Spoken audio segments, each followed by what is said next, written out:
Respected Secretary Power, Mr. Pankaj Agarwal,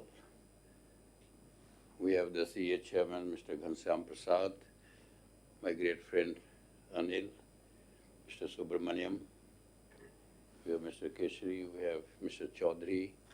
They have all agreed to participate in the panel discussion which follows this launch of this new initiative by the India Energy Forum. At a very short notice, I requested Pankaj, if you could kindly grace this occasion and launch this initiative. This would be a monthly discussion for about 2 to 2.5 hours on very specific issues. We have listed some of the issues, but we will keep on updating depending on the dynamic character and very dynamic character of energy transition that is happening. And a month passes and we see the last month and the coming month and the current month, things keep changing. Only yesterday I was discussing somewhere and then say that pump storage is okay, but battery is overtaking. Pump storage will take some time to come, battery is already coming, price is coming. So things are happening so fast, and I can sympathize with the government and Central City Authority in particular to keep pace with what is happening and how do we keep rearranging. It is not like a card that we keep arranging or a flower vase that we keep arranging. You arrange something and then you make investment. That investment will be sustainable in the long run, or it would become something which cannot be fully utilized, or it will be underutilized, and so on and so forth. The task has become very complex. I think artificial intelligence is moving fast, but energy transition is moving faster. Technology is moving faster, energy transition is moving faster. So then we thought that we should keep pace with the things that are happening, try to understand learn from each other, because so many sources of learning, social media, magazines, newspapers, and so on and so forth, research papers, and those who are dealing with the subject and those who are not dealing with the subject. It is better that they interact and keep updating what needs to be done. And of course, government has a definite role to play. In particular, Power Central City Authority has a definite role to play, and keep changing the nature of process that we are following and nature of conclusions that we have reached.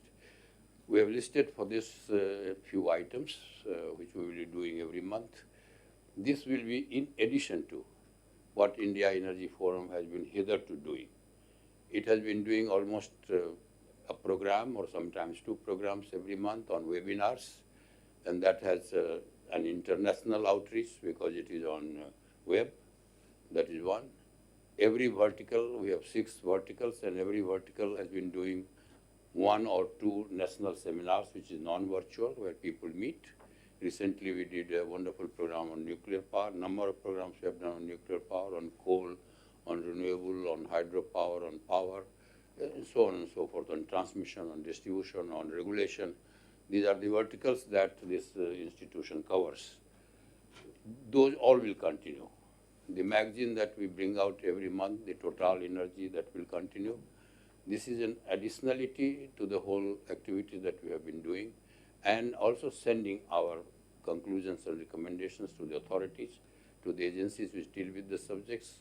Sometimes we meet people and explain to the authorities what, in our opinion, in the opinion of the deliberations that happen here, and that is how we are moving on. So this time we have launched this initiative, and I am grateful to the Secretary Power to have kindly agreed to grace this occasion and launch this event.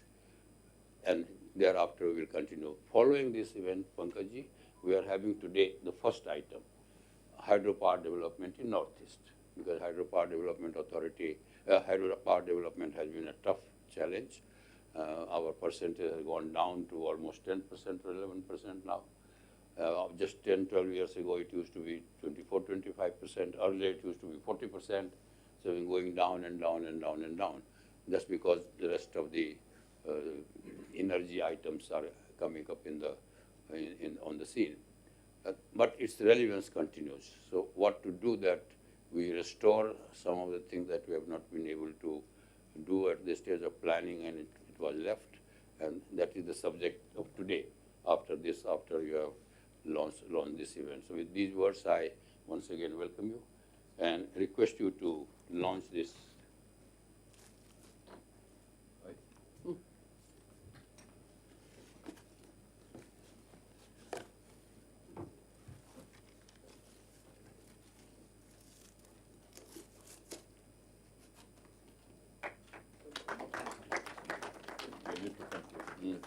A bit closer.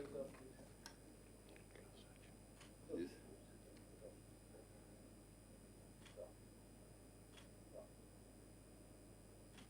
Thank you. Request you to speak a few words. Venkat. I have requested him to participate for some time in the next program also, Hyderabad.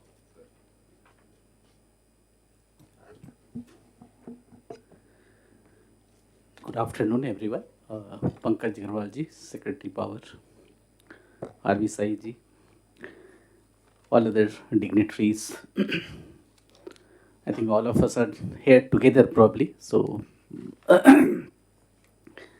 rather so far I had been participating in the webinars, which I had been giving keynote addresses there. I think this is the first time I am interacting in person with the IEF. I must say that during my tenure in Ministry of Power, when I was handling reforms and restructuring particularly, I think a number of times I have troubled Sai sir with all the policy issues wherever I used to get stuck.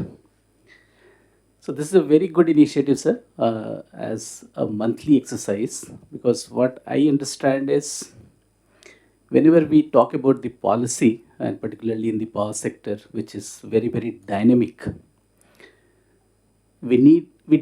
first is the clear identification of the issues, what we have, then trying to find a solution which is generally not available in the textbooks. You have to discuss, deliberate, consult, do whatever possible you can, simulate, and then finally try to decide and make a construct and then retest it before you really finally implement. So these process definitely need good experts whom we can consult, a good expertise, and particularly expertise in the field, in the areas in which the problem really exists. A number of solutions we could find, at least during my tenure in Ministry of Power, when I was handling reforms and restructuring.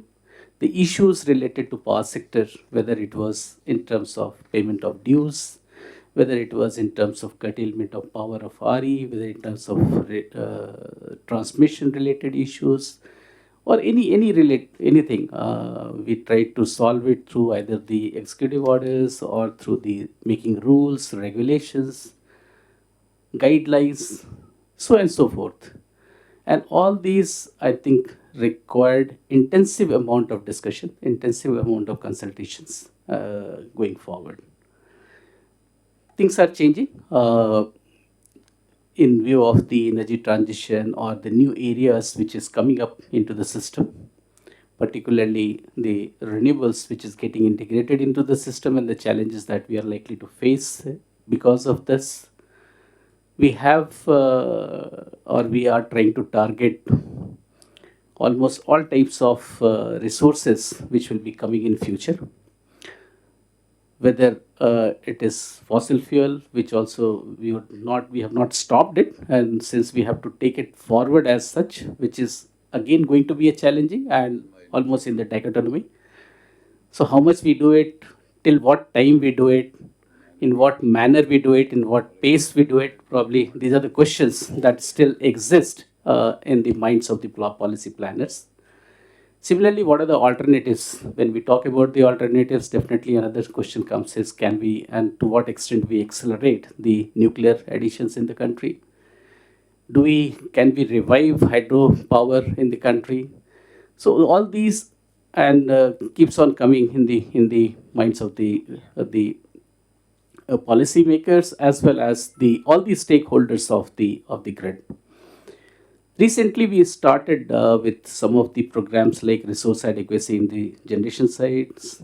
We have already undertaken resource adequacy in the transmission. Maybe going forward, we'll have to do that resource adequacy in the distribution segment as well. Another element that keeps coming to the power sector is the cyber security part of it, which is again very, very important. And since a lot of digitization is going on in the systems, and when we are reaching up to the customers with smart meters, with two-way communications, things are going to be very, very dicey unless we are very, very careful on these accounts. So a lot of things in the power sector that is happening in dynamically. It looks very simple. When I really many a times when I interact with the people, they say ki energy transition is very simple. Just put the solar panel and you are connected to the grid and things happens like this. If you want to have wind, put a wind turbine. The things happens like this. But when you really talk to the grid operator who faces the challenges every minute, every day, probably they are the person who can tell you the pain out of the operation of the renewables that is happening to the systems. Challenges of integration in a larger manner, particularly if I'm seeing the conditions, what is going to arise when I really enhance renewables in a place like Rajasthan, Gujarat, and some other such states. How do I really evacuate so much bulk power? I really don't have the answer as of now, but definitely we need to deliberate and find such answers. Say, for example, if I take Rajasthan alone, we have already planned for something like 115 gigawatt of ISTS systems, 36 gigawatt of intrastate, and got a requisition of adding another 60 gigawatt in the state of Rajasthan, which takes me to somewhere around 210 gigawatt. 210 gigawatt in a time frame of 2030 in single state of Rajasthan. I think it's not a small task to be achieved. So these are some of the things which keeps coming in our day-to-day routine and day-to-day working. Another good challenging things that has come to us and that has been thrown open by Honorable Prime Minister itself, that can we have a green grid and green feeders? As a technical person, I really am struggling. Let me be honest that I'm still struggling to find such kind of a solutions. But definitely we'll have to do something on that as well. Then question comes is, can we have a high capacity corridors? We are definitely thinking of something going to 1200 kV of HVAC and all that. Uh, Things are evolving in that nature. Then another thought that comes to our mind is, do we really need to go and concentrate it at one place, or do I really need DREs, that means distributed energy resources? And if I have to do that, definitely the other challenges will be passed on from one location to multi-location. And if I have to manage these multi-locations, then what will be the other challenges, types of challenges? So things are evolving, and a lot of new topics to be addressed, to be seen, to be found solutions to. I hope I'll have a better interaction, and it will really give me a monthly platform to post my issues and get some solutions out of IEF in future. Thank you, sir. Thank you for inviting me to be a part of this session. Thank you. May I request Honorable Secretary to speak a few words on this?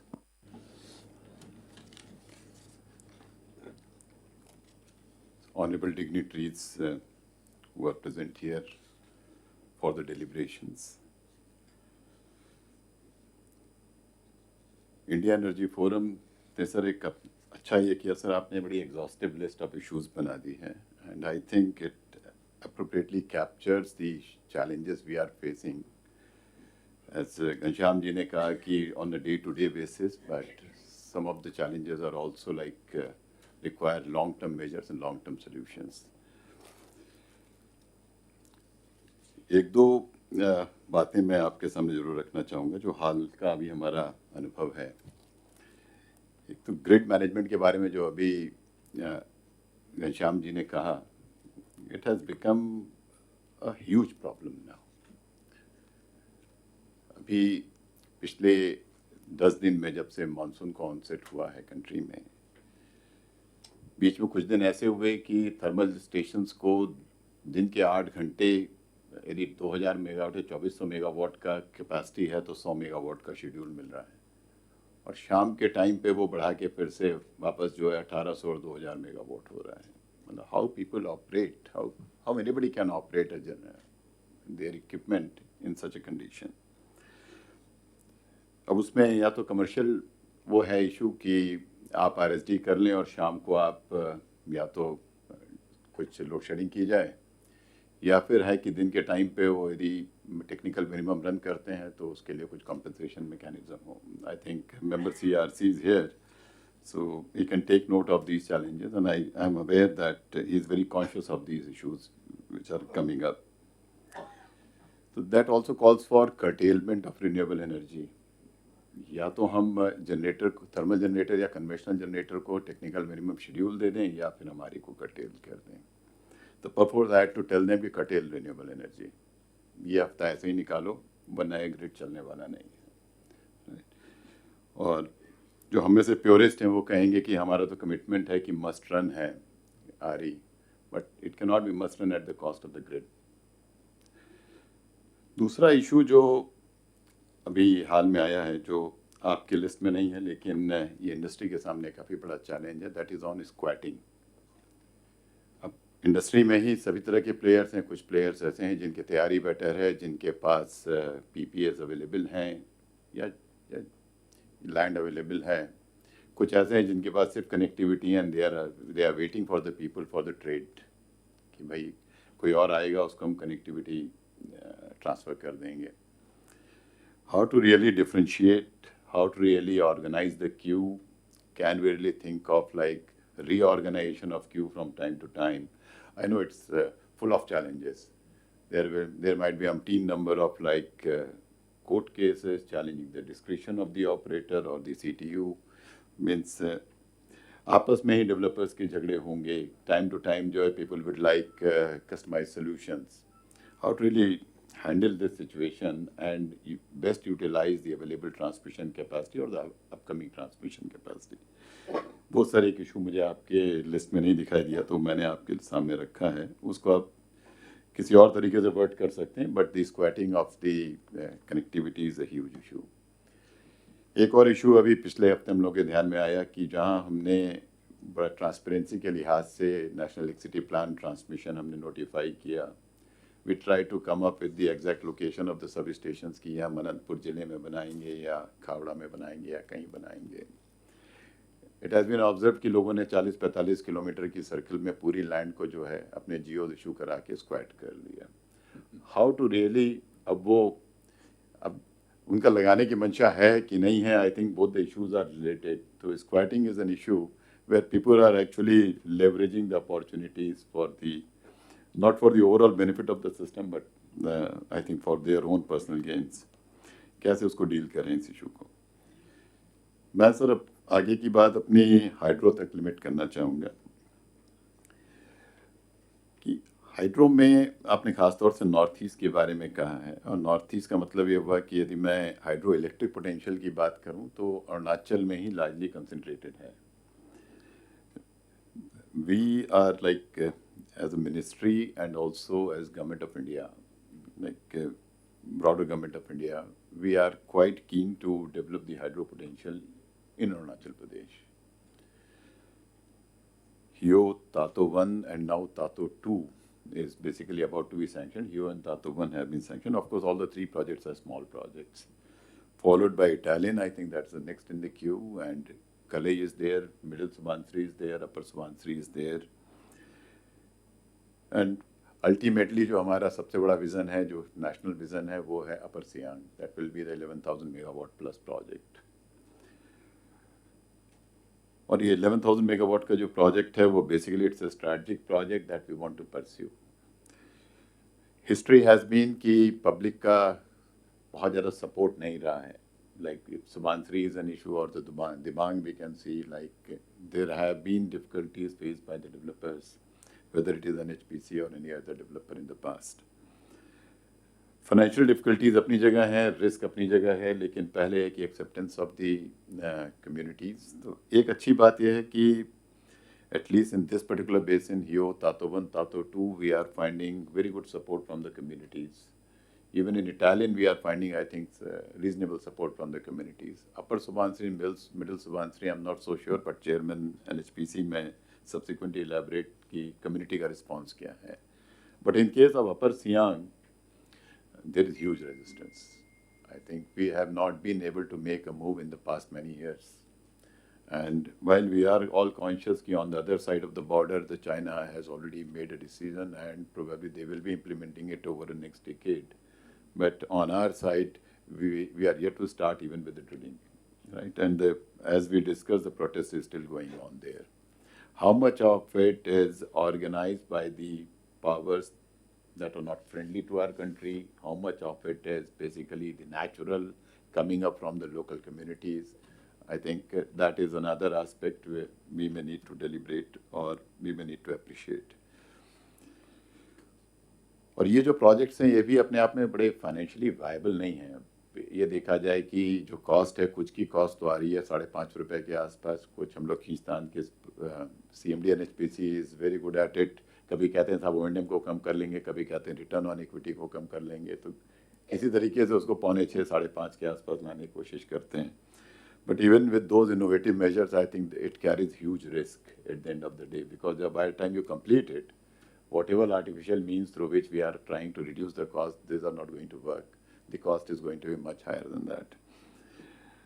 But I am also aware of the fact that even the private sector has now seen good potential in Northeast. There was a basically investor summit very recently organized through the donor, the Ministry for Development of Northeast region, and many commitments have been made by the large private sector for investment in the hydro projects in Arunachal Pradesh. So that is a positive sign that people are seeing value in terms of basically financial returns, which are risk-weighted financial returns as a potential in the Northeast hydro projects. दूसरा जो इससे जुड़ा हुआ विषय है वो pump storage का है. मैं सब नॉर्थ ईस्ट के बियॉन्ड भी बात करूंगा कि states like Maharashtra, Uttar Pradesh, Gujarat, Tamil Nadu, Andhra, they can develop pumped storage and utilize it for their own purpose, for their captive use, for the state's purposes. But a state like Himachal Pradesh, Arunachal Pradesh, Meghalaya, Mizoram, Uttarakhand for that matter, maybe even J&K. We have not explored anything in J&K, but maybe so. उनके लिए कोई उपयोग नहीं है. वो कहते हैं जी मैं लगाऊं क्यों? यदि अभी आपका कौन सा दार्जुलुई है? Darzulu is a 2,400 megawatt, good potential Mizoram project, PSP project in Mizoram. Now the Chief Minister says कि भाई मैं लगाऊं क्यों? मुझको क्या मिलेगा? हम ये कहते हैं साहब कि ये तो सारी इंडस्ट्री, आप सीमेंट इंडस्ट्री से नहीं कहते कि आप मुझे 5% सीमेंट फ्री में देंगे, या आप स्टील इंडस्ट्री से नहीं कहते आप हमें कुछ फ्री में देंगे. जो कंस्ट्रक्शन के टाइम पे GST हुआ और जो इकॉनमी के सेकेंडरी बेनिफिट्स हैं, पॉजिटिव एक्सटर्नलिटीज़, वो सारी आपको मिलेंगी. But probably it's not going to satisfy the host states, or we need to really find some solution to it. Hydro में I would say right from the British time हमने फिर वो royalty का एक सिस्टम बनाया था और उसमें कुछ फ्री पावर देते थे उस लोकल एरिया के लिए, होस्ट स्टेट या उस समय प्रिंसली स्टेट्स होते थे उनके लिए. लेकिन बाद में उसको हमने फॉर्मलाइज किया, नेशनल हाइड्रो पॉलिसी में लेके आए, 12+1% हमने उनको फ्री पावर देनी शुरू की. इसमें हम क्या फ्री कैपेसिटी कुछ दे सकते हैं? तो I have been toying with the idea कि हम 5% उसको फ्री कैपेसिटी दे दें. कैपेसिटी देंगे, एनर्जी नहीं देंगे. एनर्जी अपनी लाओ, स्टोर करो, बेचो. But will it create some incentive for the host state? I think we need to really deliberate on this. कि अल्टीमेटली CM हिमाचल कहते हैं कि जी मुझे क्या फ़ायदा होगा. उनके यहाँ 4 बहुत बड़ी बड़ी साइट्स हैं और मेरे ख्याल में बहुत दिन से घनश्याम जी परस्यू कर रहे हैं BBMB के थ्रू कि भाई आप आगे आइए, but they are not coming forward. At the end of the day वो कहते हैं हमारा इकोलॉजिकल बैलेंस डिस्टर्ब होगा, आप हमारे फॉरेस्ट एरिया को इम्पैक्ट करेंगे, हमें क्या मिलेगा? तो उस विषय में मैं ज़रूर चाहूँगा कि आज आप जब विचार कर रहे हैं तो उसमें भी हमें कुछ आपके थॉट्स शेयर करेंगे। दूसरा एक इशू आता है जो अभी शाही साहब ने शुरू में कहा था कि whether PSP is a reality और it just a dream. So और उसमें कॉस्ट कॉम्पिटिटिवनेस की बात कही थी, आपने बातें रेस की कि बैटरी सस्ती होती जा रही है तो क्या पीएसपी चलेगा कि नहीं चलेगा आगे जाके। रियलाइजिंग दैट फैक्ट सर, हमने कुछ तो गवर्नमेंट ऑफ इंडिया सपोर्ट इसमें बिल्ड इन करने की कोशिश की है in the form of grant for enabling infrastructure, लेकिन वो जोड़ जाड़ के 40 लाख रुपए पर मेगावाट के ऊपर नहीं जाती grant for enabling infrastructure if we consider the stand alone PSPs. Hydro projects में लगभग 1 करोड़ रुपए पर मेगावाट चली जा रही है, मतलब 50 लाख से 1 करोड़ के बीच में, लेकिन इसमें लगभग 40 लाख के आसपास रहती है। वेदर 40 लाख और 40 lakh is a good number और not a good number, whether there is a case for government to provide some kind of EGF at the capital stage, I think that may also be deliberated, sir. एक issue और आता है जो private developer से मिलते हैं, कहते हैं साहब इतने क्लियरेंसेस आप लेते हैं, कराने पड़ते हैं कि 3 साल तो क्लियरेंसेस में लग जाता है। Is there a strong case for to totally deregulate the off stream close loop pump storage projects? कैसे करेंगे? I have no clue, but since deregulation is a buzzword in the world, so that is what I have flagged for your deliberation कि क्या कोई deregulation की संभावना है, ताकि ये जो 3 साल लगते हैं उनको उसमें कुछ कम हो सके, वो अपना इंडिपेंडेंटली मूव कर सकें, अपना ड्राइंग डिज़ाइन करें, आगे बढ़ें, कहाँ इम्प्लीमेंटेशन के बारे में विचार करें। So there are the few thoughts I would like to share with you and would be expecting, if possible, your suggestions on how the government can move forward. So thank you so much for giving me this opportunity, and I can appreciate that on a Saturday afternoon, so many people are willing to contribute thoughts on such serious topics. I'm really grateful to all of you and the India Energy Forum. Thank you so much, sir.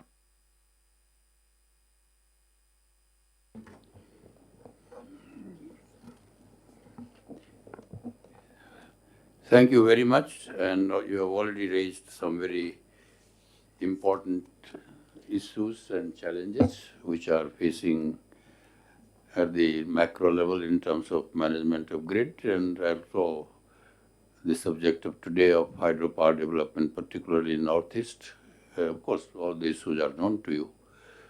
The idea is let's pick up the thoughts, pick up the suggestions how we address these issues. I think we can get into the next round of this discussion on the hydro project development in Northeast. I recall Anil was still with Ministry of Power then. Then we started working on 50,000 megawatt hydroelectric initiative.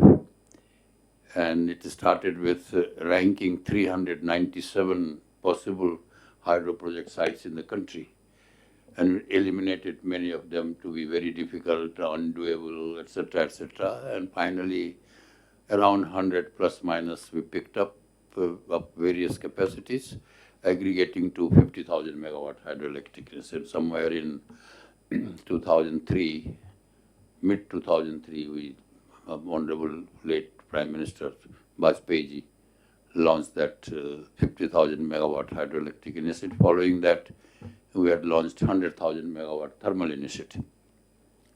Many of them have come up, many of them have not come up, because even today, if we have only about 50,000 megawatt hydroelectric capacity, that means out of those 50,000 which was launched in 2003, maybe about 50% have come, 50% have not come. So far as Northeast is concerned, I remember we allocated, the Chief Minister of Arunachal Pradesh allocated to private sector, and that went into some litigation, inquiries, and all those allocations were cancelled, and we went with the team to Arunachal Pradesh, and we picked up all our own public sector undertakings and got them allocated something like 50 15 projects to NTPC, NHPC, to everybody, NIPCO, TEHRI and all that, SJVNL. Things have not moved. So why we picked up this, that in the context of what is happening on solar system, apart from pump storage, hydroelectric projects themselves have become quite relevant. So much so that our private sector and public sector people have got interested in doing a number of projects in Nepal, in Bhutan, as you know. The two large organizations in the private sector in the country, Tata Power and Adani, both these groups have signed MOU for 5,000 megawatt each in Bhutan. So that means hydro projects are becoming quite relevant. And whenever we have the problem, we have had the problem in last couple of years on managing grid, and also some experimental things like for 9 minutes there will be no light, etc., etc. Then hydro projects came to our rescue on the management of grid. So that it does. It has the capability, it has the ability to manage grid in these situations. But somehow, in spite of these efforts, at one time we increased the rate of return on equity because there was a strong case. Hydro project gestation is longer, equity does not get anything, loan has to be given the interest, but equity fellow keeps waiting 10 years. So therefore, a marginal increase was made on rate of return by the Regulatory Commission, and perhaps that has not worked. But what I have seen, and many of us have seen, and many of the literature that I have seen, people have found the infrastructure inadequacy of roads and bridges. I am aware of a particular project of a large capacity being done. The weight of transformer was such that couple of bridges collapsed. Because these bridges were made for army use and where this type of load was not required. Secondly, we have projects away from highways, and we expect the hydro project developers to build all those projects. So I think a little bit of support here and there, with all humility one can say that we have to look into our system.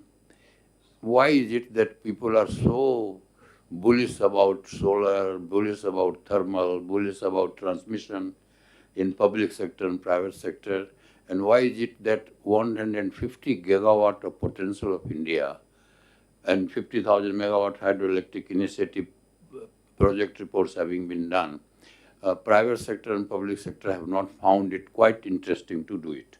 So therefore, the policy support has to be given. You rightly said that we have to see whether somewhere in a case-to-case basis viability gap funding is required or any infrastructure is required. So I think it is good that I did not know that this summit on Northeast is happening, but this plan was done earlier. But only a couple of days back, this Northeast Summit has happened, and the Prime Minister himself was there, and the donor minister was there, Mr. Sindhya was there. He used to be Power Minister at one time here. So I think we have to really give a hard look on all our policies, get a feedback as to why is it that India's potentials are not being welcomed by all these organizations, while they are trying to go to Nepal and Bhutan in other countries. I think that is why I thought it necessary that let's put this as a subject and let's have some very candid and frank discussions, get the feedback, and then convey the feedback, how it is going on. Because for once we have to do things. It is no, I'm doing something in Nepal under that World Bank thing, as you know, that Power Sectors Roundtable. And all our developers, our SJVNL and all, they keep giving me every month the issues. And that Kosi highway is not coming, and you were not there in the round table in Bhutan. They showed a picture that their Kosi highway road is such that even to carry the equipments and carry the construction materials, the roads give way. So these are the difficulties where the hydro project developers cannot be expected to develop these roads. They can be expected to develop tie roads, but not these roads and bridges. This has been one of the very basic issues. Return on equity has been a basic issue.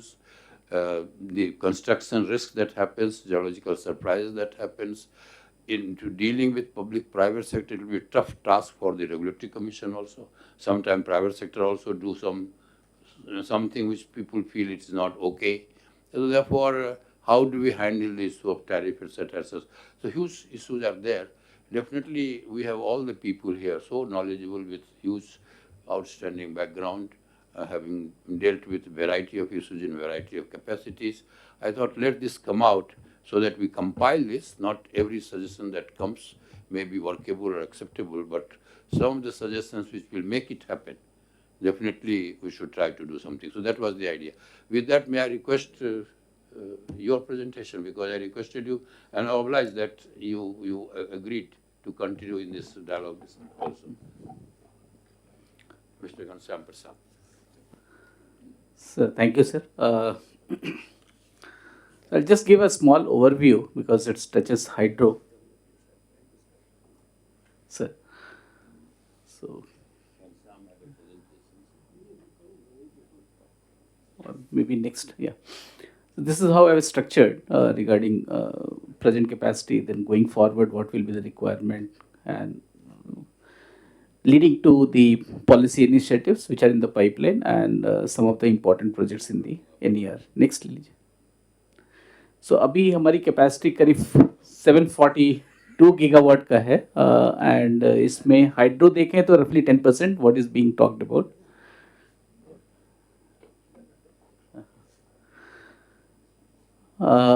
Fossil definitely 51% and 49% की अभी ratio चल रही है. Next ले लीजिए please. But when we go to 32 as per the NEP, these figures must be there in the just to set a context. Definitely solar काफ़ी ज़्यादा अभी आ रहा है इस कॉन्टेक्स्ट में देखें तो 365 गीगावाट का है. PSP यहाँ पे हमने 27 गीगावाट रखा हुआ है. बट यदि PSP इतना कम रखते हैं तो हमारा BSS की रिक्वायरमेंट हमारी बढ़ जाती है वहाँ पे. So that's another challenge. Nuclear 20 gigawatt अभी रखा हुआ था इसमें, उस समय की जो विजिबिलिटी थी हमारी. कोल एंड लिग्नाइट हमने रखा था 260 के आसपास में रखा था यहाँ पे. But when we did the recent study of 34-35, which is not depicted in the presentation, what we found is probably coal and lignite will have to increase it to 3807 gigawatt. So that's how you must be seeing that the narratives are changing presently. And we are increasing the coal-based capacity. Earlier we wanted to do away with it, but the things are now seen that it may be around 80 gigawatt or 100 gigawatt plus surplus will be requiring there. Nuclear mission is already known, which we are trying to see that whatever is there presently to go to around 50 and then go to around 100 gigawatt by 2047. So nuclear mission, coal, and then hydro side and hydro PSP side. Hydro PSP again we are targeting somewhere around 52 to 53 gigawatt in a recent time frame, and then trying to take it forward to around 100 gigawatt in a time frame of 2047. So this is some of the things which I thought I'll just present. Next, ले लीजिए. Next, please. Yeah, this is what was told in the opening remark because we touched 50 and then it is consistently coming down, and right now somewhere around 10% we are even though the capacity is around 47 gigawatt. Next, ले लीजिए. This is a declining share of hydro. Yeah, next please. This is in terms of potential. I'll not go for the conventional because not much change has happened towards the conventional side except for the fact that roughly 13 gigawatt is under construction. And if you see the project that has already been concurred is around 21 gigawatt. But I'll give you a list wherein you will find that they are still not able to take off because of some reason or the other. Then we have some projects in the SNI. But more important is if you look at the pump storage side, earlier we had a potential of around 94 gigawatt in 2022. After the initiative was taken and we tried to facilitate PSP, sir, the potential has gone to 202. And this has happened mainly because of the self-identified hydro PSPs. And this is, I think this will go further high, mainly because we have not yet tapped the mines and some of the other natural resources, particularly where the people are yet to reach. So, and from the very small capacity of around 4.75 and operational capacity is only 3.5 gigawatt as of now in the country. Roughly 10 gigawatt is under construction. This year we are targeting two PSPs. One is Tehri and the other is Pinnapuram. So hopefully around 3000 megawatt we'll be getting this year. We have already conquered 4 gigawatt, and at present there is no DPR which is pending for concurrence in CA, but there are roughly 65 gigawatt of projects which are under survey and investigation.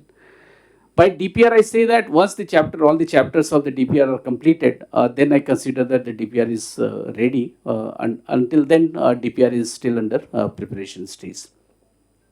So this 65, what you are seeing in the SNI, I'll tell in my other slide, that we are targeting around 50 gigawatt to be commissioned by 2032. Next slide, please.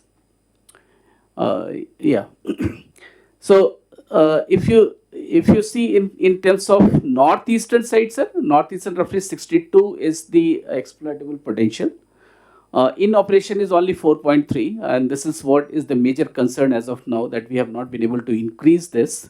Under construction is 5.6. So even if I take under construction also, the roughly we will be able to say that only 1/6 of the potential we would be able to harness, and rest yet to be done.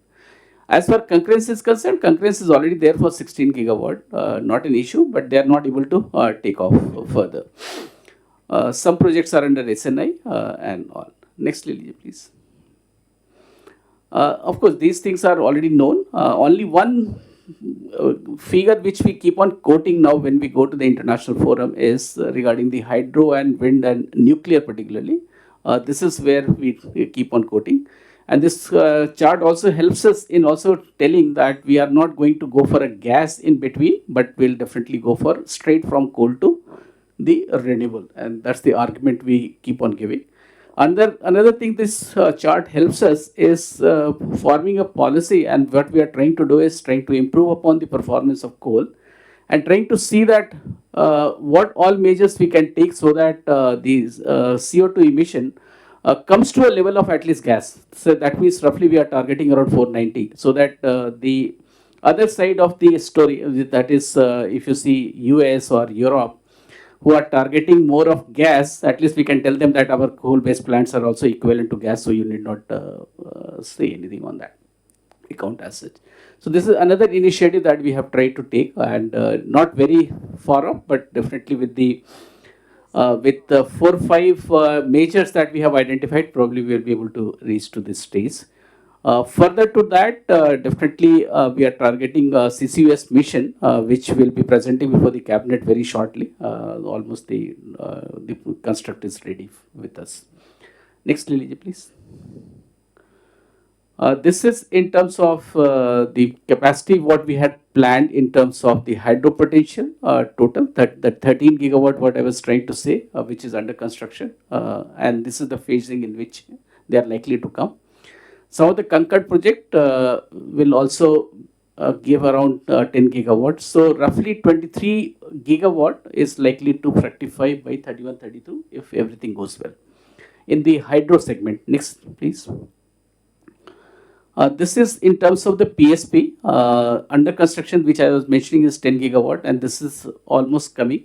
This year roughly 3000, and then next year not much, only one project of I think Chitravati is coming. Then I think it gets speeded up. So if you see the last column, we are targeting, because now the good thing in the PSP is that some of the PSP which are closed loop and off stream, they are giving me a promising time frame of roughly around 3.5, roughly 3.5 years to 4 years time frame. And that is how you must be seeing that some of the SNA projects also we are targeting to be commissioned in that time frame. Say for example, 625 megawatt, what you are seeing there in 26-27, it's Chitravati, we conquered it only 3-4 months earlier, but we gave them early excavation permission. This is another initiative which has been taken by CA. And instead of waiting till end and the concurrence of the project, if somebody wants to go ahead with the early excavation work at this site, we are permitting them at their risk and cost. And that is how this project will be commissioned after the concurrence. If I take that time frame, it will be commissioned within 2 years. So that's the promising timelines that has come from the different projects stakeholders. So we are trying to see that the amount of PSP that gets commissioned into the system increases to an extent that we are able to meet the evening demand, that is the non-solar hours demand in the evening. So if we get around 17 gigawatt or 16 gigawatt, probably that gives me a sufficient leverage. Then I'll not be required to run the gas, costlier gas, which we are doing it at present. We are going up to roughly around 10 gigawatt every year we are targeting as of now. 31, 32 and 31, 30, 32 time frame, you are seeing less amount, not because the projects are not in the pipeline, but we are trying to see that once the DPR gets matured, then we'll try to put it in this time frame, or else we'll try to push it further. But hopefully these numbers will change, particularly in the time frame of last 2 years, 30, 30, 31 and 31, 32. Next, please. Northeast capacity, this is the status as of now, which I was trying to mention, and these are the time frames in a particular year. Not much capacity in the initial year, but maybe 31, 32 we can target slightly longer, but not very sure because of the topography. Maybe NHPC CMD will say further on this, because what we have seen is in terms of hydro, and particularly in the Himalayan belt, the timelines are not very sacrosanct, and probably they keep on increasing. There is always a time overrun, but in terms of the geological things, what we have suggested to GSI also is try to segregate into 2 zones, particularly Himalayan zones as a separate, they can have a separate consideration. But for those PSPs which are coming in the peninsular areas, particularly in the MP, Chhattisgarh and Maharashtra and these areas where the rock quality is quite good, there they can give some more leverage as well. Next, please. Of course, these are just simply the list of those just for the reference. Next, Lily. So, what challenges was being mentioned? I think remote location, poor infrastructure, geological and tough terrain, what was being mentioned a few minutes earlier. So for this, definitely right now, as Secretary has also mentioned, that we have definitely given some leeway through the enabling infrastructure, but maybe it is still not adequate, and I have been trying to push Ministry for giving some more leverage in the hydro particularly. Because historically, even if you see, the hydro died down mostly because of the cost, right? But it's, if you see the other alternate resources, say for example, when solar came, solar was also costlier, right? It started with 16, 17 rupees, and we kept on giving them support. Either we gave them VGF, or we gave them waiver of transmission charges, or so many things that came up, or some of these incentive that was given by the state. Similar thing happened with the wind. Now we are doing the same thing with BESS. But when it comes to hydro, probably all of us keep our hands tight. Whether it is Ministry or Finance Department or whatever it is, but definitely we keep our hands very tight, and we don't want to give anything to the hydro segment, and that is the probably one of the basic reason why we have not been able to take the hydro forward. So I'm trying to work on another measures that what else can be included, and probably that suggestions I'm still compiling, so that other than the enabling infrastructures, what are other elements that can get added into this kitting, which can directly be supported from the finances. So if that comes out, probably we'll be able to see that hydro also gets picked up in a larger manner. Next, please. Of course, nothing much here, only this is from the demand side. We wanted to create some demand of HPO, and this has really come very handy because you must have seen that CA has been doing the resource adequacy plans for the generation side. So we have already completed up to 31, 32 earlier, and now all these resource adequacy have been upgraded up to 34, 35. So every year we are targeting that it should be ready for the next 10 years. Already team has started working for 35, 36 also now. So it's a rolling plan, and there we are trying to see that whatever HPO we have given is also factored in their plan as well. So renewable RPO as well as HPO, both of them are being factored in. So that wherever and whichever states is supposed to tie up hydro, they do so. That's how the demand will get created there. Next, please. Of course, enabling infrastructure we have already talked about. Even though there is a provision of 1 crore, but we are not able to utilize it further to the full extent. Definitely, we need to have some more. Of course, there were suggestions about transmission, communication infrastructure, roadways, etc., which we have already included. Some more suggestions have come, particularly with respect to can we give them the water charges, particularly for the PSP when they do it for the first time, or similar things. Some suggestions have started coming into CA. We are examining it, but I think probably this is still inadequate, because what we need is something in the capex part which can take the tariff towards the lower side of it.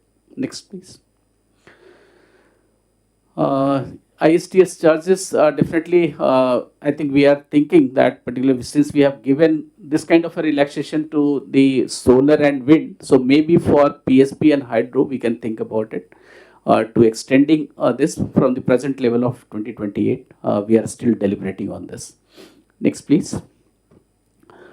These two things have come very handy, particularly dispute avoidance mechanism of empanelment of independent engineers. Now, each and every project is supposed to have one independent engineers, and wherever the independent engineers have been posted, what we have seen is small issues are getting resolved in a quickest possible time.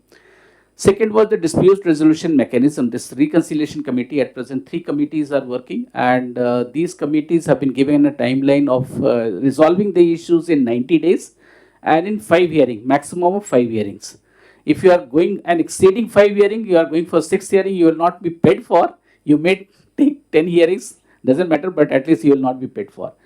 So there is a time limit and the number of hearing limit. And what we have seen is most of the cases the judgment has come and they have been able to resolve this particular issue. So this is again helping us in resolving it in a timely manner and without going to the court, etc., etc.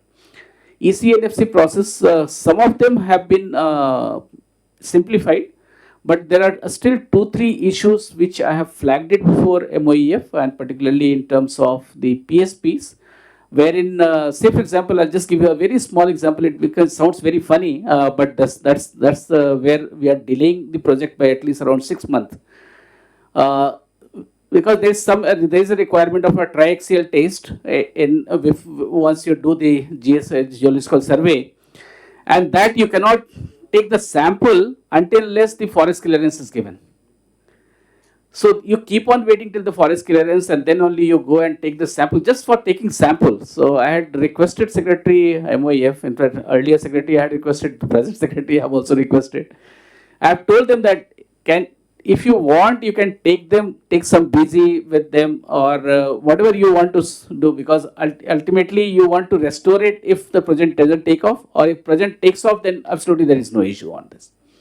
But still, hopefully we will be able to get over this kind of things with MOEF CC. And if this happens, then probably we will be able to save around 6 months to 8 months in the preparation of DPRs. Which is a good time frame to be saved for. Next, please. These are all in the Arunachal, sir.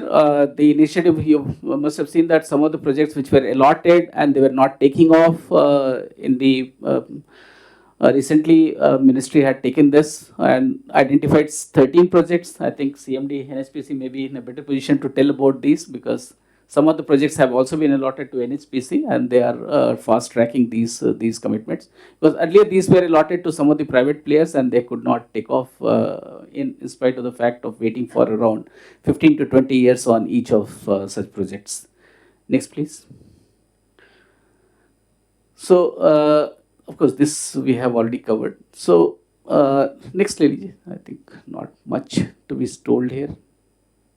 Yeah, these are some of the policies which is still in the draft stage. If any suggestions comes further on this, probably we'll be more than happy to get it incorporated there. Some of the things like what we are working on is, can we have a backloaded tariff, because In case of hydro, what happens is you'll find that the first year tariff is the highest, and then it reduces, and then again after say 35 years and all, it starts because some civil work starts, so it starts going up again. So, Honorable Minister is also agreeing to that. Can we have a backloaded tariff so that initially we do it, keep it sufficiently enough to take care of the debt servicing, and but at the same time the tariff keeps on increasing in that manner. Second is, can we have that staggering of free power? This is also we have worked out. We are trying to experiment it, starting with 6% to going up to 12% in the 13th year, and then trying to give them 13% in that. This also saves in terms of the first year tariff. So it becomes lucrative for the buyer of such capacities, particularly in terms of the viability part of it. Next, please. These are some of the projects which Secretary Power was telling, which we are trying to expedite, whether it is Devang or Italian or Apersia. These are very, very promising and good projects. And if we are really able to do it, probably we'll have 16, 17 gigawatt of coming out from these three projects itself. But there are other good projects in the Arunachal Pradesh and other areas as well. Next, please. Thank you. Thank you, Ghanshyamji. But if you permit, sir, I'll just have 2, 3 more points to be expressed here. One is we have seen mission coming in almost. You'll find CCS mission. You find other missions. So can we have, or can a mission be recommended in terms of hydro also? Can there be a hydro mission or hydro PSP mission? Maybe 2 separate missions can be there, and that can then what is going to happen is probably a focused group of people is able to drive this, and then this can happen. Second is, I have, just like I was mentioning, that I have already asked Geological Survey of India to really map the entire contours of the country and let that be made as public, because most of the people now is coming as a private developers who would like to see the exact topography of that particular region, and also wherever the investigation has already happened. Because what I have seen recently when I was examining the case, even if there is an existing reservoir, but if you are trying to use that same reservoir for making a site PSP, they are insisting that no, you again do an investigation at that location. It becomes very funny, but this is what is being demanded by the appraising agencies. So what I have suggested to them is, if you already have the investigation report of such sites, please try to map it and try to make it public, so that those reports are made available to the next people or the developer who is going to do this. Third thing was, people do keep on mentioning about the DPR preparation and time being taken in the concurrence process. See, my understanding is, until you have the proper DPR ready, probably allowing things becomes very, very dicey. I'll just give you one example of Pinnapuram. Pinnapuram, they took off. It was good that they started this project of their own, without even going for the PPA and short PPA and all that. But last 2 years, we have seen that huge amount of uncertainties they have faced. Of course, we have tried to resolve them with the help of CWC and other experts. But this is what is likely to happen. And then what we say is, there are uncertainty in the hydro projects. So until you do the proper investigation right in the beginning, at the time of preparation of the DPR, probably you are going to end up with this kind of an issue. And these are some of the PSPs which is still in the predictable terrain. Pinnapuram is in Andhra, and Andhra is still a predictable geology, and still they are facing this kind of an issue. So I'll insist that probably the things, particularly DPR, should not be diluted, and DPR preparation must be done thoroughly, so that at least you don't face much time once you start the construction, and there is no time overrun and the cost overrun in terms of the execution of the projects. Can we think of having, next point is, can we think of having some kind of a hydro simulation lab? so far I have not at least come across any such lab here which really simulates the entire project or basin. I still remember when I had been to Hydro-Quebec in 1996, I had gone to one lab which they had simulated the entire basin, and they were simulating a one project and trying to study if I do this, what is going to be the impact and how I am going to do the construction work, etc., etc. So can we have that kind of expertise in the system? Because a lot of hydro potentials are there, a lot of hydro PSPs are likely to come. So can we do that as well? Sir, we are also trying to explore the mechanism to expedite the appraisal process. So instead of only depending on GSI, CSMRS, which is Rock Labs, and the CWC, we are also trying to engage some of the Institute of National Importance, and we are in touch with IIT Roorkee and others so that they can be given some grant to establish such kind of a lab so that the developers find other alternatives to send their the samples and get the results, etc. And I think I have already talked about MOEF, sir. So these were some of the thoughts I thought I'll just present before you. Thank you, Ghanshyamji. Thanks a lot. Anil, your turn.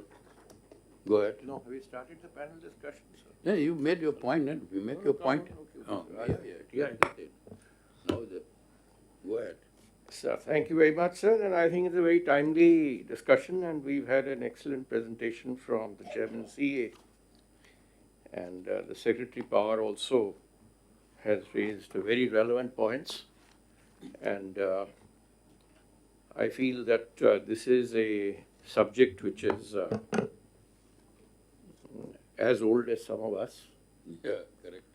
And I was just going through my shelf and I found that the CA had done some excellent work in 2001. And I put there two relevant volumes. Time for action is there. And I think, you see, either we prepare a report, you very rightly said, which is relevant, which can do a project, or there's not much use talking theoretical stuff. And there has to be, you see, every project has to have a time frame. It's a commercial project. Any proposal that you make or any feasibility study you do, I think the financial experts would be well advised to indicate this is in this time frame. We have financials sitting here. I just give you an example of the Nathpa Jhakri project. I was a young officer in Haryana. I think it was during the emergency, just after that probably, or around that time, that in the Haryana Assembly, it was the Nathpa Jhakri project was announced by the Chief Minister as a joint venture at a cost of 200 crores or something like that, 250 crores or something. And I think then I had the opportunity about 10 years later in the state to go there as a joint venture between Haryana and Himachal, and there again photographs and all this happened. Nothing came out of it. Then finally, the Nathpa Jhakri project was taken up. I mean, this is just an example. I can talk of other projects also. And I think it finally got commissioned. You were secretary, and I was joint secretary Hydro. Maybe. We spent nights. Yeah, 20, I think it was 2000, around 2002 or 3, probably 2000. So it was that long journey, and the cost had gone up many times. Now I'll come to some of the issues later, but just to give you this example, I think, see, there is a little disease that we have got to identify and plug it. Hydro projects, you see, are proposed. Terry is an excellent example. They launch.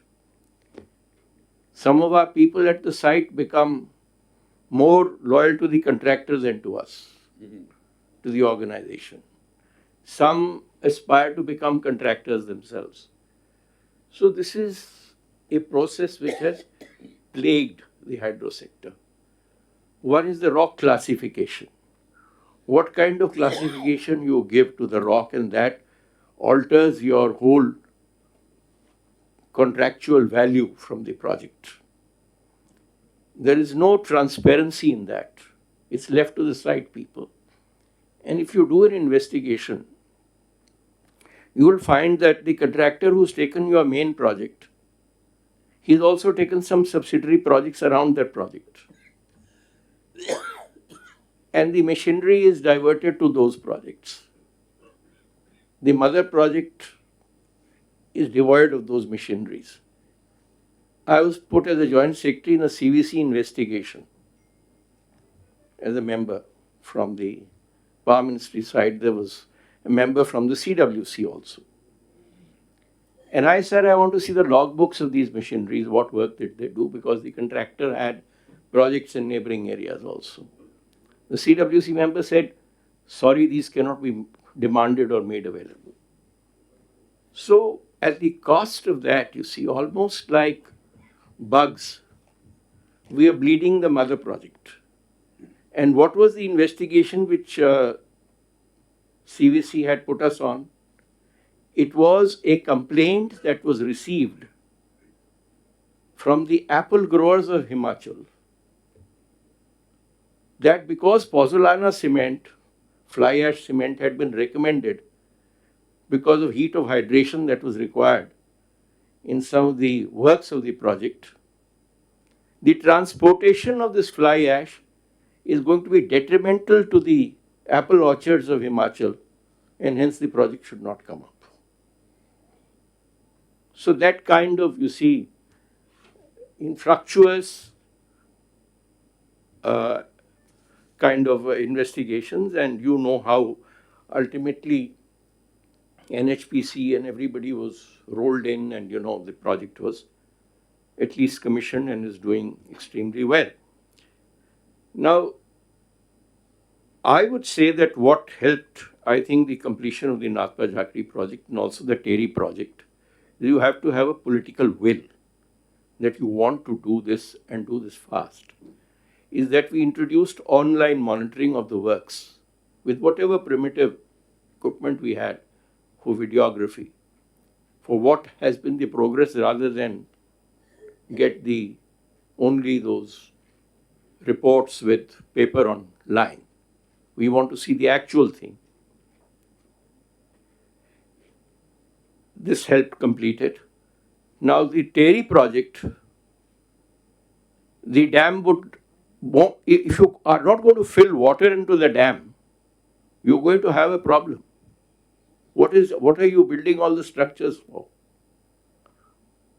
I would say full credit to the then Prime Minister, Mr. Atal Bihari Vajpayee. In frustration, I had gone up to his Joint Secretary, Ashok Saikia, who was a friend, that please have the tunnel gates closed. Otherwise, this project can go on forever. If you don't impound water, so the political will comes in. We've spent, I think, by that time, 4,000 or 5,000 crores or maybe more on the project.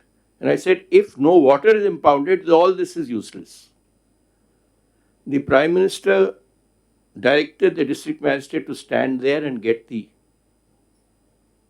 T1, T2 closed, then T1, T3, T4 ultimately. So it was, I would say, it was that political will, the risk. His own cabinet colleagues were opposing the project because politically they were getting support from the agitators there. Of course, Teri town was submerged, but we've got to do this political will that this project has to be done. Now, I noted this point that I think agitations, I feel, are sometimes contractor driven because he wants to delay your project. This has to be openly discussed. There's a transparency is required, I think, in hydro project execution particularly. Because unless you have transparency, people whose money is being spent do not know what is happening at the site. Then, road connectivity, a point very well taken. We drew up a map of Arunachal Pradesh and we showed these are the very, very, very big projects. So all private sector people came running to grab those projects. They were almost settled and awarded also, in a way. An MOU type things were done. But there was no road connectivity. And the Prime Minister went there, I think we'd gone for the foundation of one of the projects whose DPR you are still, I think, discussing. But the foundation stone had to be laid in Itanagar. This was the Dibang project, 2008. So we have to be real and said, yes, are we ready for it? This point, you see, was raised by you, very pertinent point about what should be the strategy. Secretary also raised it. You see, we had the old strategy of free power. I personally feel that free power, say the area that is affected, they don't get any benefit. We have to turn towards making them stakeholders in the project.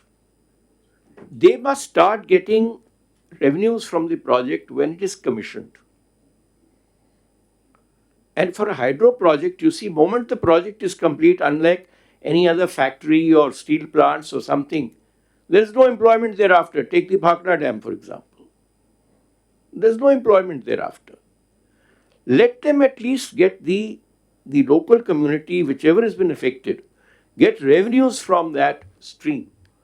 And that is, maybe they will want early revenue to come in. Of course, it will enhance some employment, road building, etc., etc. It has opened up a lot of areas. Another mischief that was being done is that you allot the public sector the last project. Ask him to build the connectivity. And all the fellows down the line, they will pile up for the remaining projects. The poor public sector is loaded with that liability. Of course, we've started climbing up. There was huge agitation for Subansiri project. In fact, I remember the chairman CWC was persuaded to grant the technical clearance for it when I was the joint secretary. I had made trips with him. Because the rock has a problem there. It's a sedimentary rock. It's not igneous rock and other things. So you have this problem of collapses. But it has to be transparent, whatever you are doing. As Secretary Power, when I went with the Prime Minister to Itanagar for the Dibang project, many years later, I asked the CMD NHPC, let's go and see the Subansiri project. When we were ready to go, I was told the helicopter has developed a defect. So we can't go. Instead, we came back to Delhi. So what I'm trying to say is we need transparency in all this. We must know what is happening there at the site. And there's a very pernicious practice. I mean, we are sitting in a professional group, I can be very frank with you, of seeking employment with the contractor, post-retirement. That practice has to stop.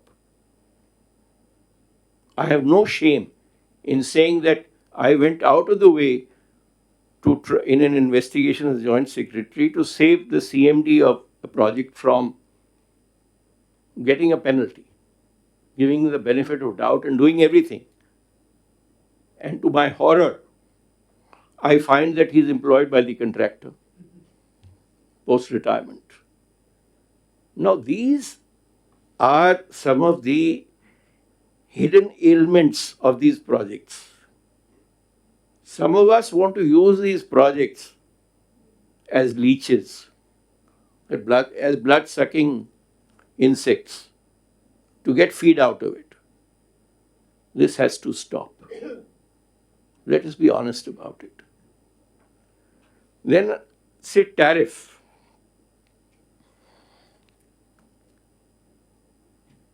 I would say let us try an experiment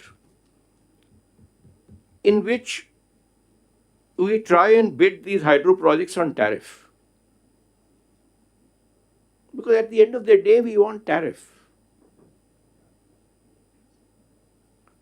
If it is the contractor's responsibility thereafter to go and complete that project so that he can attain that tariff.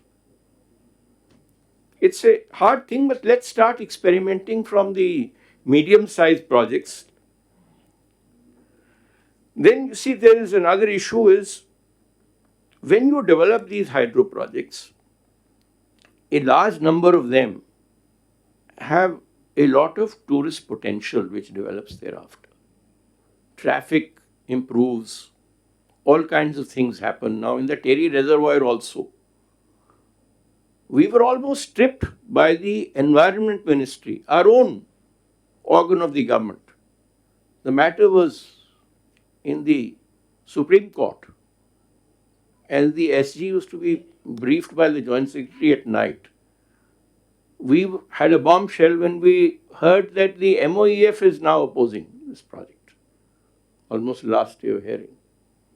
So a solution had to be given on the spot to the SG. That, sir, go and propose that we'll have a high power committee to settle these issues. He asked me, committee comprising of whom? I said the secretaries of power, environment, this, let the matter will be discussed. The Supreme Court is also looking for a way out. When they heard this proposal, they said, okay, Terry is cleared. So we've got to show determination, be innovative, think on the spot, and be mindful of these sabotages and other hurdles on your way when implementing hydro projects. But once the project is done, I mean, you have the example of Bhakra, a project executed entirely by government engineers and staff, a class in quality, no scandals. Look at the tariff today, and those engineers became the kind of feedstock for the states of Punjab, Haryana, Himachal. The kind of chief engineers who were there, what they demanded of them was quality. Now, this is the sense of pride, and in today's environment, I'm one of those who believes that you open up these projects to transparency in execution. It's the taxpayer's money. He has a right to know what is happening on the project. If our people on the staff don't have their own conscience, let them be exposed to public knowledge of what is happening at the site. Now, the Northeast we were to discuss, I think, today, but I think I can speak to you for the next 10-15 minutes on that subject, but I think we've run out of time horribly. I was telling Shahi Saab that there's already a time and cost overrun here, which is in a way good. Very useful. No, it's very useful, because time and cost overruns are always useful in hydro projects also. But here I think it is not useful because you won't give us dinner. You will only give us tea as you promised. So there's no... And some snacks. High tea. High tea means on the 4th floor. You'll be left high and dry thereafter. But anyway, this is, I think, I wanted to do. We are in a professional group here. Very good. We talk not for media coverage or for anything. It is the hard reality. We have to know why projects are not executed. Your esteemed colleague from MIT, Mr. Yogendra Prasad, was my colleague there, and we had a wonderful time together. Yes, you had a good time. Good time. Yes. And he was passionate about hydro. We used to call him Hydro Man. And it's a great sector, but it's a sector with passion. I will only mention one incident. I am forgetting the gentleman's full name. He was a director on the Terry board with me, and he was retiring, and there was a farewell party for him at one of the hotels. And he said, "Sir, when I joined the project, all wore helmets. We used to look up, those markings were there that the dam height will be this. And we looked up at those markings, and the helmet would fall piche. When the project is now nearly complete, I look down, the helmet falls the other way down." And he broke into tears thereafter. It was like a child. He had grown with the project. That's what happens to all who work on hydro projects. They get emotionally and physically involved with the projects and the people around. They are ambassadors of goodwill. But they're the gurus whom we must follow and people who've given us this project. This sector has unfortunately suffered on account of incompetence, corruption, and lack of proper planning. I think once we get that out of the way, we won't have, you see, reports of 2001 being repeated, revised in 2025 with only a few zeros changing maybe here and there in the cost. Technical parameters will remain the same. But it requires honesty, integrity, and total dedication and non-compromising yourself on what is to be done. And online tools are available today which were not available earlier. A lot of tasks that you were mentioning today, Anshamji, you are doing excellent work there. I think AI is going to give you a lot of help in early processing of all your geological data, how to integrate it. There's another thing also which we are wasting. The Uri project, I tell you, I had gone to the site when we were doing this tunneling with the minister. That area is full of iron ore. In fact, whatever splashes or cheete pade hamare kapdon pe, those iron stains never went off. It was so rich in iron. But we just drove it down the Jhelum River into Pakistan. So when we are doing this excavation work in the mountains, they're all mineral-rich mountains. There is an additional or subsidiary income that can come out of these projects. They have to be looked in. But at the end of the day, we've got to take a mirror and look at ourselves. Did we put in the best? Were we honest in executing this project and completing this project? That's the kind of culture we need. So the mirror never lies. We may do. And AI won't help you there. Thank you very much. Good points, full of experience of different projects. With that, can I request Mr. Chaudhary? 10 minutes? We'll have some discussion. Yeah. Yeah. 10 to Yes. 12 minutes. So there is a small presentation. Many things have already been discussed. So distinguished dignitaries present here. I'm going to discuss the really NHPC started with the Northeast itself. So it started Loktak and Barashul and thereafter Salal project. So first project Loktak 105 megawatt in Manipur. So we have classified our Northeast hydro projects, opportunities, challenges, and way forward. Next. We are going to discuss the hydro potential, how much we have developed and under development and new initiative. Next. Sir, out of the total, as explained by our chairperson CA as have 133 gigawatt. So total identified and exploitable large hydro potential, 1,33,410. Out of that, so northeastern region of India holds 62 gigawatt. 62 gigawatts is 46% of the total country's hydro potential. Out of this, Arunachal alone has more than 50,000 megawatt potential, and the PSP potential is around 6,530 megawatt. And this is all PSP potential is untapped. The developed potential, the country developed potential is around 48 gigawatt. So out of this, the harnessed potential in north is only 4,309 megawatt. So only 9% of the total country's development. Next. The under construction project, so total is 5,620 megawatt in northeast, and out of this, the NHPC is doing 5,500 megawatts. So 98% of the total under construction projects presently NHPC is doing.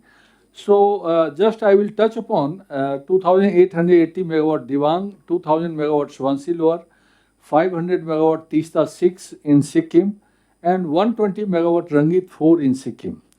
I will just explain just for the information of the house. The Swansea Lower, 2000 megawatt, yes, it is soft sandstone, sedimentary rock there.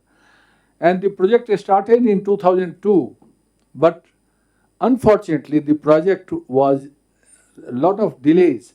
And now we have started the impounding of the reservoir, and we are testing the different components of the project for commissioning. So we are hopeful that we are going to start the commissioning of the generating units from the next month. So that is there. And basically 9 years was the period when there was no work in the project. So the project was totally stalled for more than 9 years on this account or that account, and apart from that, other interruptions also. Even for these 9 years, more than 5,000 IDC, interest during construction, has gone up. So that is the also basic thing for the cost increase. One more important thing I want to just explain, because diversion tunnel, there are 5 diversion tunnels of 9.5 meter dia each. So diversion tunnels are generally made for 5 years, 6 years or 7 years flood. After that, the dam is constructed and diversion tunnels are plugged. So there, the diversion tunnel run for more than 15, 16 years. And that was the reason that diversion tunnel failed. And because of the failure of diversion tunnel since last 2-3 years, we have faced real challenges in the Swansea Lower, but we have overcome the technical challenges and geological challenges, and now we are going to commission, sir. Diwang going well, and Tista 6, yes, Rangit 4, we are going to commission during this year end. New initiatives, the project's pipeline 36,400 megawatt. As explained by CA Chairperson Sahab, CA concurred 16,309 megawatt. Survey and investigation 16,794. Out of this, NHPC's part is 11,200 megawatt Siang Upper multipurpose project, 2,700 Siang Lower. 1720 megawatt Kamla. Now CA has already concurred the project, and we are going to go ahead. We are in the process of obtaining various statutory clearances. Really, lot of clearances are required. That is the biggest hurdle for once you will go on the ground, that how many clearances are required. So social impact assessment, for forest clearance, CIA, environment clearance, so EIA, EMP study for the 3 seasons, then the dumping area management plan, biodiversity management plan, then the tree enumeration. so many things. Catchment area treatment plan approval, the compulsory afforestation plan.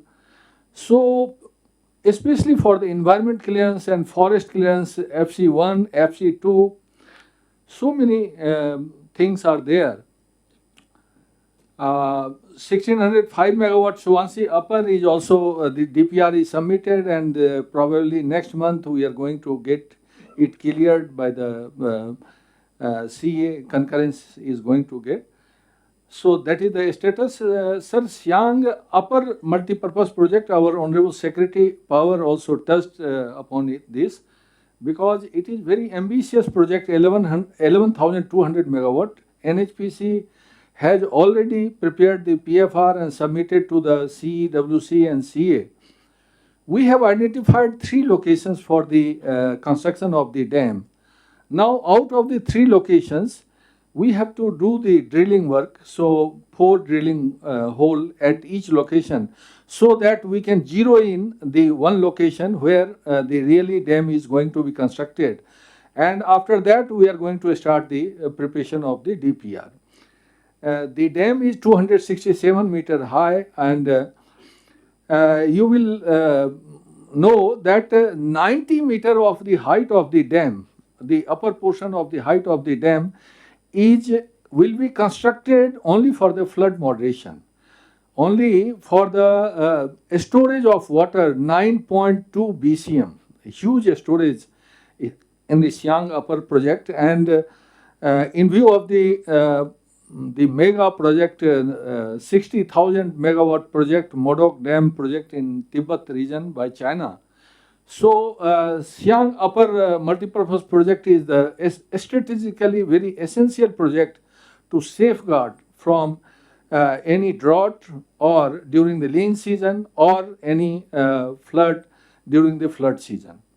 So that is there, but unfortunately there is a lot of resistance, and I request the India Energy Forum to help in this muhim, that the people of the Arunachal should know the benefit of the project, and they should support the construction of the project, because they are going to get otherwise also with the ill effects of the Modok Dam. They are going to get very much in trouble during the operation of the dam. So that is there.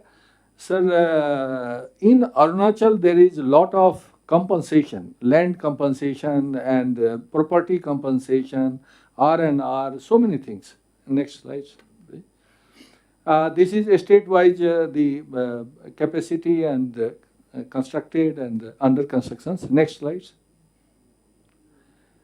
The opportunities is huge for the development of hydro projects in northeastern region because of the global commitment. So yes, 50% of our electric power from non-fossil fuel sources by 2030, and 500 gigawatt of the non-renewable energy sources capacity by 2030. So this global commitment has brought the significance of the development of hydro projects in northeastern region. The sustainable development, hydropower has, apart from the generation of the electricity, it has a lot of positive things, lot of ancillary services like grid support. So then black start, rapid ramp up, rapid ramp down functions. Few days back there was a storm, and many transmission lines went out of the functioning, and immediately all hydropowers were asked to close down the generation, and we supported by closing down the hydropower stations to the grid. Then flood moderation, water security and strategic importance. I have already explained that how Dibang is also having lot of flood moderation. Dibang and Dibang Basin and Siang Basin and Suvansi Basin. By combining all these things, because Assam lot of flood problems are there, so with all this the flood moderation facility is there. water security and strategic importance of these projects. Next.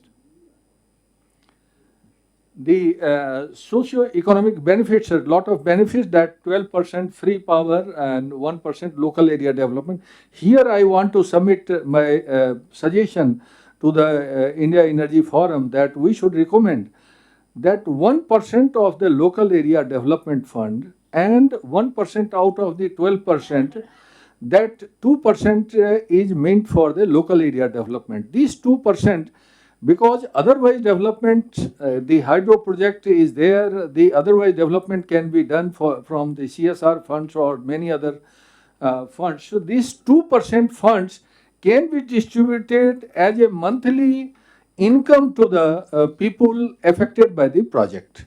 Displaced people, that should be the continuous source of income to the displaced people. Then I think probably they will support the construction of the hydro project.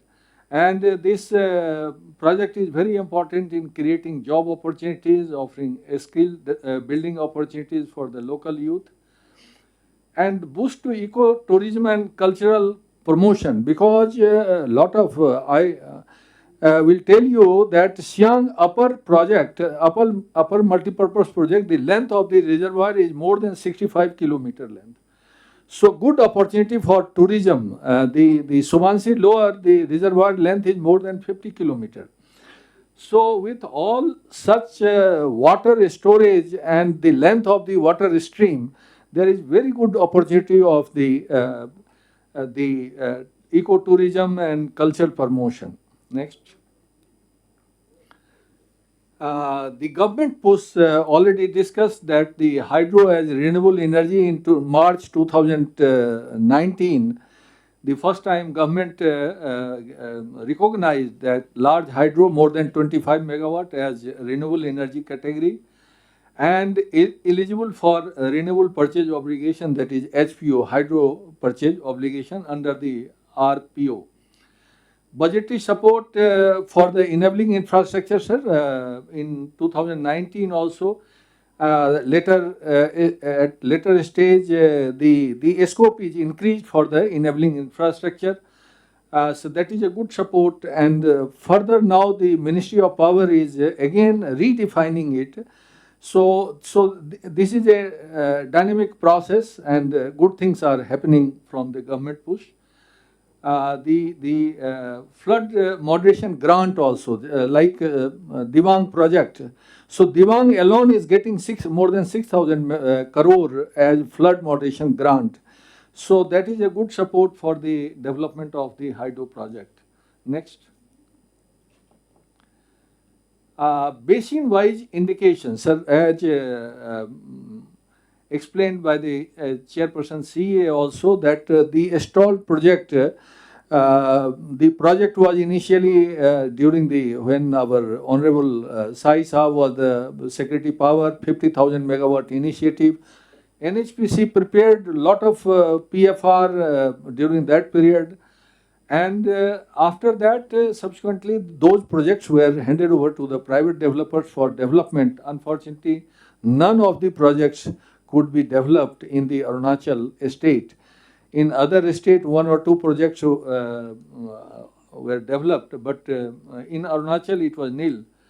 So recently 13 projects, 29 projects identified with the capacity more than 32,000 megawatt. Out of that 13 projects, so 12,700 megawatt capacity.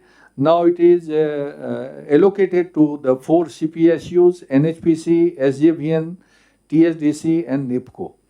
So out of that 12,700, the two projects, the Kamla and Subansi Upper, more than 3,300 megawatt allocated to NHPC, and we are proceeding ahead very fast. Then 5 projects allocated to NIPCO and 5 projects to SJVN and 1 project to TSDC.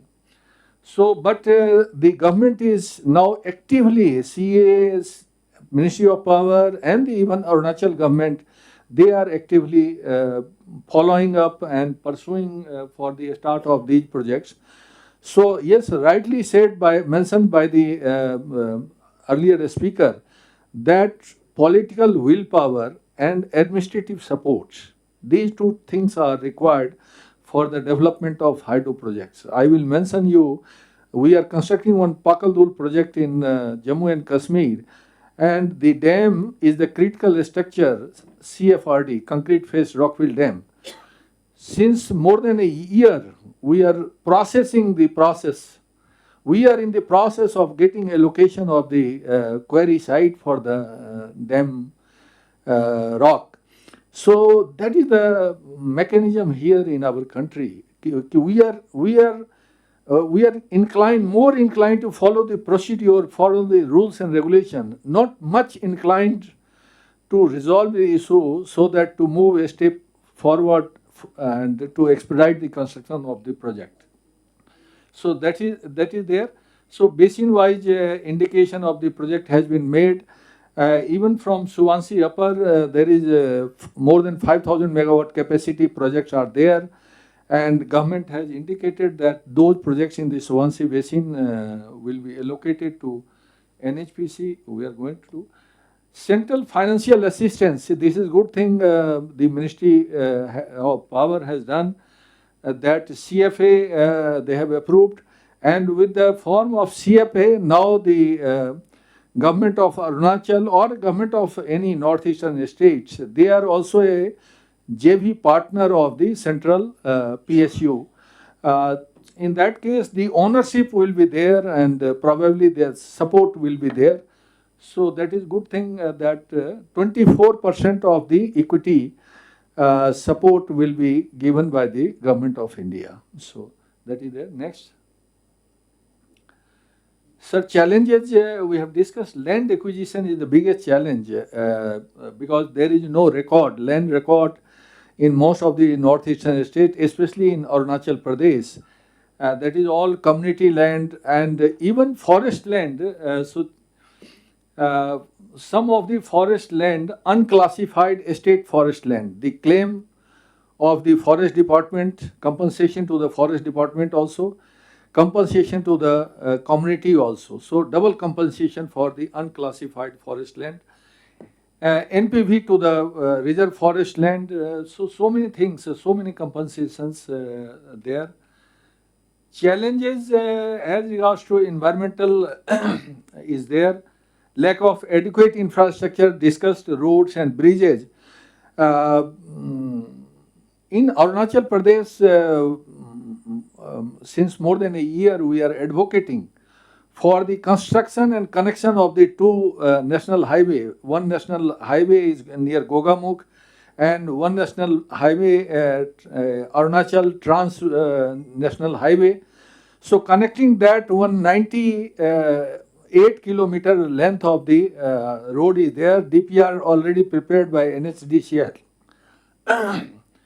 We are moving pillar to post, and if that road is constructed, all the logistics and facilities and infrastructure of Suvansi Lower will be utilized for the other projects, Suvansi Upper and other upcoming projects. So the Daporijo, which takes from Gogamukh, it is almost 9 hours. It will take only 2 hours. That is the saving for the transportation cost and saving to the cost of the project and the time for the construction of the project. But we are very much one road from Dolumukh to Tamen. So the Kamla project, 1720 megawatt project is there. DPR is already concurred. We are going to float the tender next month or next to next month. But one road is under construction since last 17 years. The Arunachal State PWD is constructing that road, almost 95 kilometer length of the road since last more than 17 years. If that road is constructed, again 2 hours distance from Gogamukh Suvansi Lower to Suvansi Middle project. These are the things, but fortunately the government of India now has given lot of emphasis. So the Trans Arunachal Highway major portion have already been constructed and some portion is yet under construction. one more Arunachal Frontier Highway. So along the boundary border of the China, so Arunachal Frontier Highway, now it is going to start, and there will be other connectivity also. So we are hopeful that the road network will improve. Otherwise, it is difficult to construct the project in a cost-effective and time-effective manner. Rehabilitation and resettlement is also a big problem especially in Arunachal Pradesh, because Siang Upper Multipurpose Project, the rehabilitation displacement of around 14,000 population is there, and that is a big problem. They are not ready to move, whereas the land compensation in Divang sir, the lowest compensation to a person is 2 crore, and the highest compensation to a family is 20 crore. So that is the land compensation only. Apart from that, property compensation and R&R and so many things. Even after this such lucrative, such a good Siang Upper Multipurpose Project that is going to distribute 15,000 crore only for the land compensation. And that land is almost of no use except some portion of the fertile land, agriculture land. Majority of the portion is only hill, only stone. So, but the compensation they are going to get, you have to give the compensation. But still the people are not getting agree because there is a lot of funding from outside the country is there through NGOs to oppose the project. Whatever they will get while getting compensation, they are getting more than that while opposing the project. So that is the biggest challenge, sir. Next. Yeah. Yes, yes. नहीं sir, ये तो था in fact सुभनश्री का ही आपको बताऊं मैं, ये तो प्रीवी हैं आर.के. सिंह जी के टाइम में, जब हमने उनको नकेल किया जो एनजीओस पे, तब जाकर के ये प्रोजेक्ट टेक ऑफ किया है. Otherwise the things, it's a fact that the things were happening there. Yes, yes. So I think yes, you can continue. Yeah. Local people, you are right, you see, but my experience was that when we went for this Divang project, Yeah. they lost the education, so we couldn't go to the site. Sir आपको छोटा सा example मैं बताता हूँ अभी छोटा सा example बताता हूँ. अभी आपने देखा ना BSS की प्राइस 2 साल पहले आपकी 13 रुपये आ रही थी कंट्री में, इंडिया की बात कर रहा हूँ मैं. The moment you started pushing hydro, आपका क्या हुआ? BSS prices has suddenly crashed. What has exactly happened? Nothing has happened much in this 2 years. Yes. But आपकी प्राइस सडनली क्रैश की है एंड उसको उस लेवल पे लेके आ गया है कि PSP के जस्ट आसपास कर दिया है इसने. Do you think that it has done of its own? It's a strategy. Sir ये हमें भी समझना पड़ेगा as Indians and as a policy makers and as a developer, हमें भी समझना पड़ेगा एंड उसका काउंटर ढूंढना पड़ेगा. यदि हम नहीं ढूंढते हैं तो हम फिर दोबारा फंस जाएंगे. और यही चीज़ पहले भी हुआ है sir, not only for hydro, for other segments as well. होता क्या है, आप देखिए जब भी आप मैन्युफैक्चरिंग इंडिया में आप करने की कोशिश कीजिए, आप देखिएगा उस पर्टिकुलर कंपोनेंट की प्राइस इतनी गिर जाएगी कि आपका वो बंदा आकर के कहेगा, मैन्युफैक्चरर ये कहता है कि भैया ये तो मेरे लिए वायबल नहीं बनता है. So we have to take. Yes please next.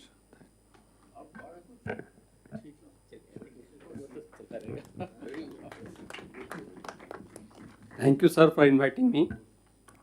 It's always better to be last speaker. And I stalwarts. Sir, in your presence, how can I have last word?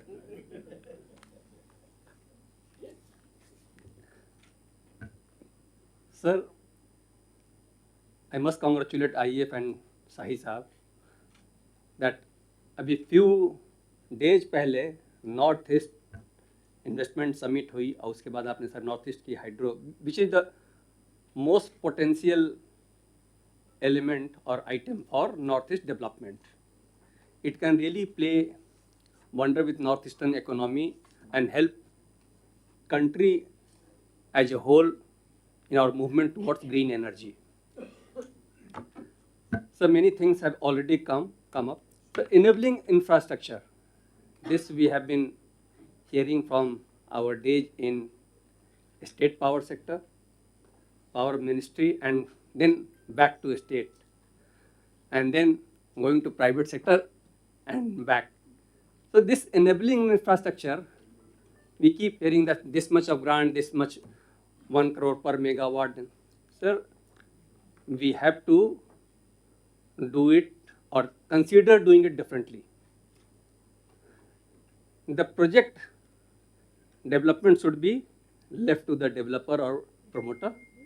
Enabling infrastructure should be a national issue, and the state government and central government agency, not project developer, should develop those infrastructure. I recall sir Palatana project, ONGC के साथ मिलके किया था 750 megawatt. Sir, we couldn't carry the equipment through northeastern roads. We had to use the barge and transport the equipment through Bangladesh. Mr. Madan थे उस समय, old man, but full of energy. और वो किया sir. But this cannot happen always. And now, for strategic regions, sir, so CA ने conquer के, जब मैं प्रेजेंटेशन में देखा था घनश्याम जी के और चौधरी साहब के, CA has already conquered 16,000-17,000 megawatt projects. Few more projects are in the process of being conquered. So let's make a plan for defense requirement. Already some roads are being made. So dovetail our project requirement with those roads and NHAI or other agency, because state PWDs are not equipped. Chaudhary साहब ने कहा 17 साल में 95 kilometre नहीं बना है, 17-5-85, 5 साल में 5 किलोमीटर 1 साल, 2 साल अभी और वेट कीजिए, 95 किलोमीटर तब जाके बनेगा. So state PWD, especially northeastern state PWD, not equipped to do those works.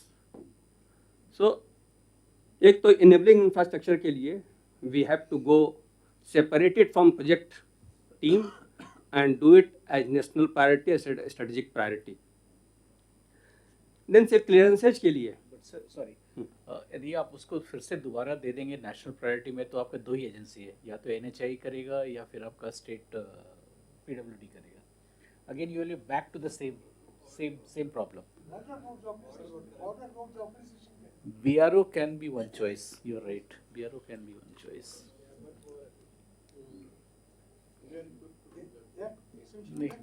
Got it, sir. Got the answer. ठीक है. then sir,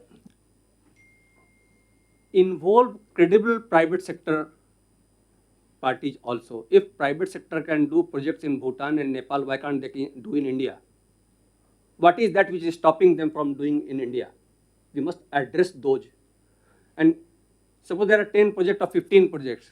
Let 10 out of 15, 10, 12 projects being done by CPSU. Give 3-4 projects to private sector also.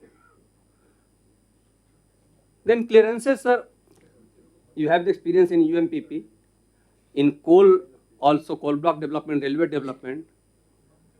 Sir, for northeast hydro projects, we need a ministerial committee at the center with the concerned state chief minister.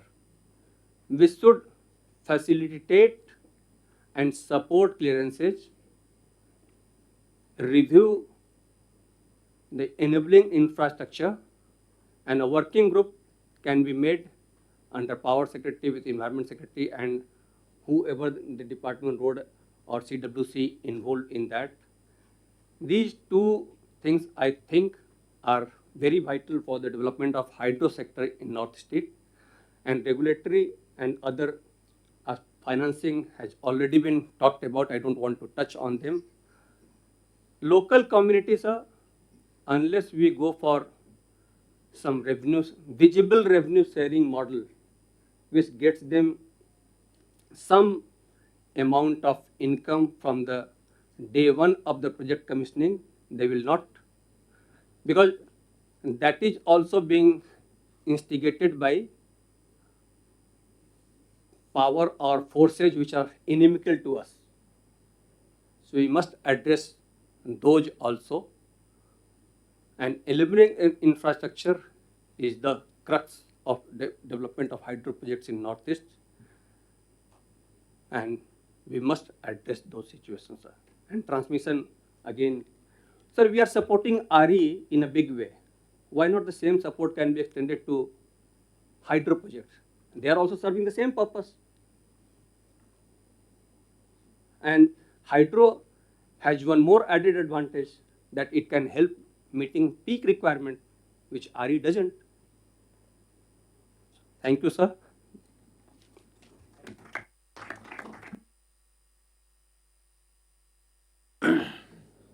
So we have spent a lot of time. Any couple of comments or any question? I have one, sir, if you permit me. Mr. Indusekhar Jha and then Mahajan and then anybody else.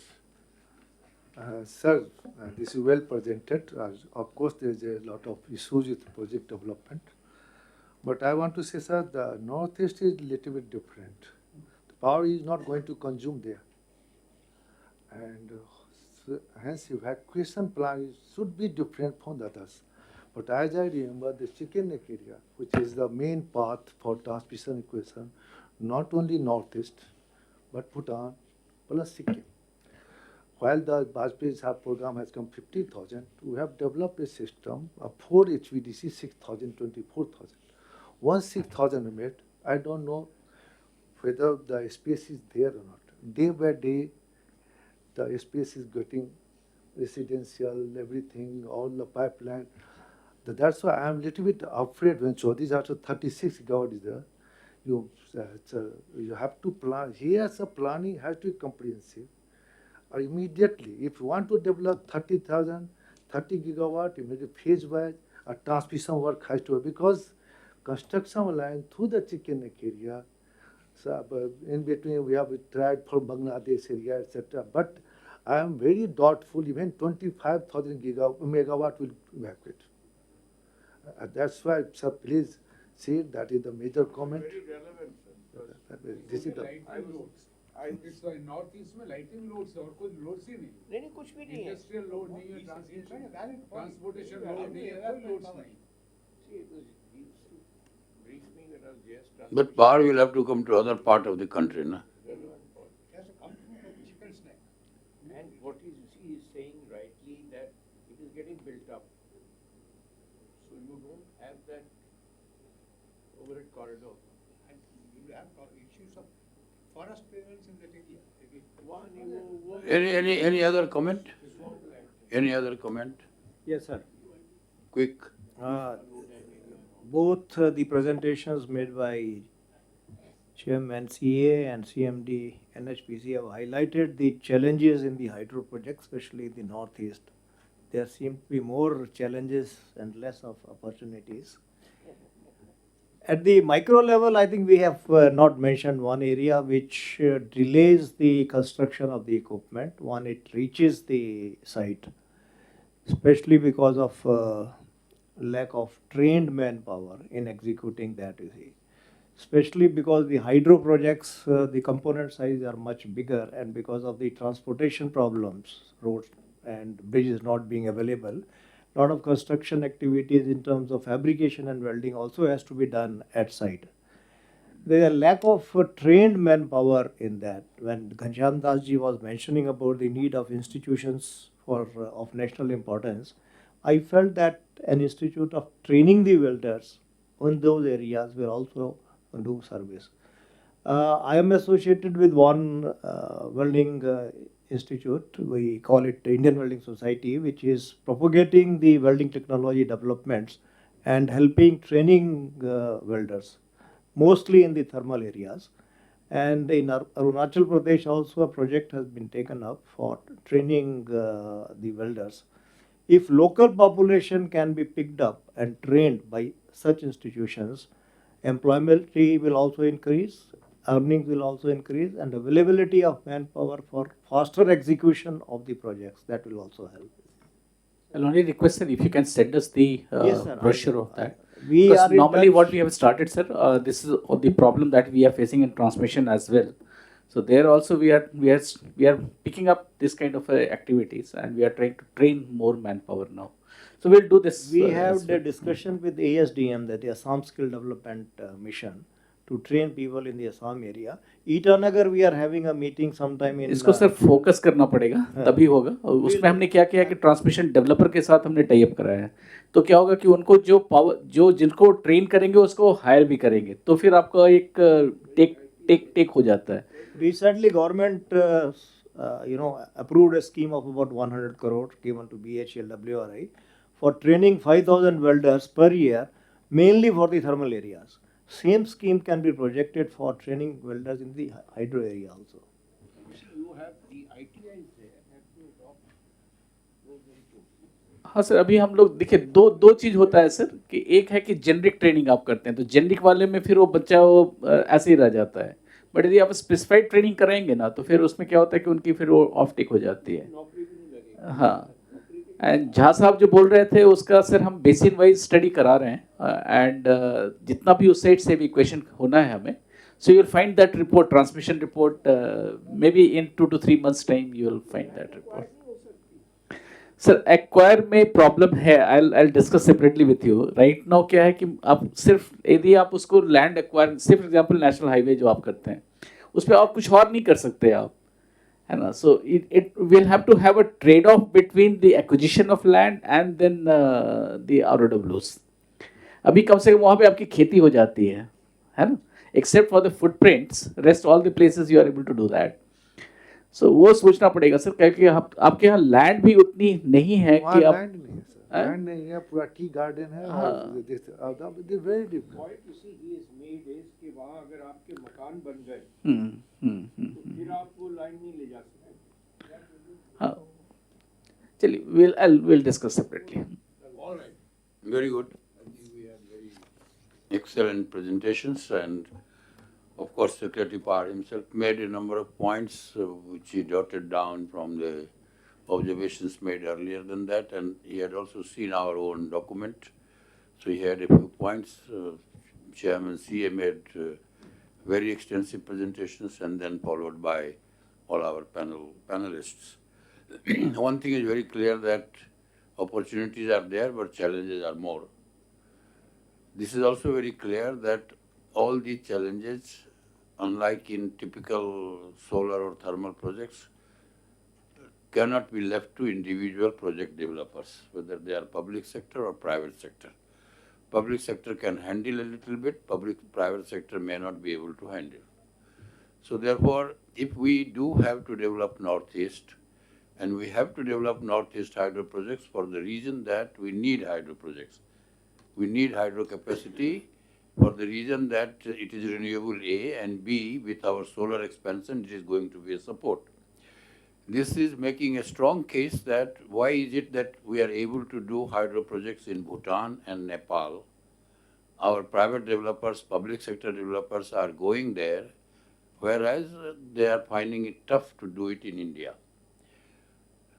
So definitely Central Electricity Authority, Central Water Commission, Ministry of Environment and Forest, and the Environment and Forest Department of the states. I have seen whatever circular we give from here, the Forest Department of the states have their own presentation. They make you run and run and run, even for reaching the forest. Even conservators are making life miserable of people who want to do DPR study. So therefore, there has to be a conversation with these Northeast states, and some sort of a clearance, some sort of a document, some sort of a policy circular has to emerge, so that these things become easier.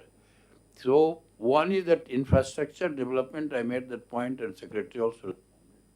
Infrastructure development like roads and bridges, not the connecting roads and bridges, but the main roads and bridges, cannot be left to individual at 1 crore a megawatt or 1.5 crore a megawatt may do justice, may not do justice. This has to be done by the government at a war footing, because this infrastructure is crucial to the construction work being done. If this infrastructure is not created, construction work cannot be properly done. Connecting roads can be left to the individual project developers. So I think we have to give an uneasy look that all of us associated with this in the past, we have been trying to allocate projects, but we have not been trying to get into the details as to why these projects cannot be done. This is the problem. And then we leave to the public sector. Public sector will only enhance out of compulsion. If 1,700, 1,800 or 2,000 crore money is spent only on land acquisition, what will be the cost of power? That is the issue.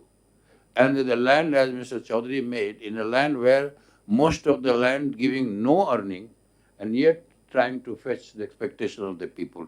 So advocacy has to be done, directive has to be issued, enforcement has to be done of that, right up to the district collector level, land acquisition officer level, superintendent of police level, or whatever it is.